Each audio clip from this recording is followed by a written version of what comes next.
আস্তে আস্তে খোলো। ডোনাট খুলতে পারতেছ না কেন? এতক্ষণ ধরে সব টেপগুলো খুলে গেছে, এখন এখন খুলতে পারতেছে না কি একদম।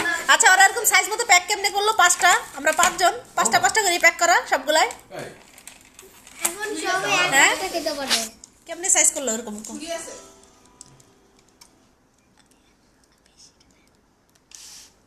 বেশি চকলেট নিবা বুঝছি।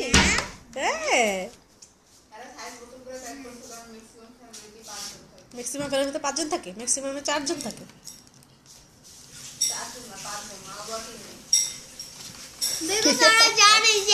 আমরা বাচ্চা না এদিকে 5 টনের টাকার কথা। তাই? হ্যাঁ। এখন যদি আমরা 6 জন নিতাম তাহলে কেমনে নিত? ছয়টা দিত কেমনে? এগুলো তো 5টা করে প্যাকেট করাই ছিল, আমরা তো 5টা চাই আনিনি। একটু মিল্ক লমু কিসে? তুমি দিয়ে খাবার দিয়া। আলাদা তো দাঁড়াও।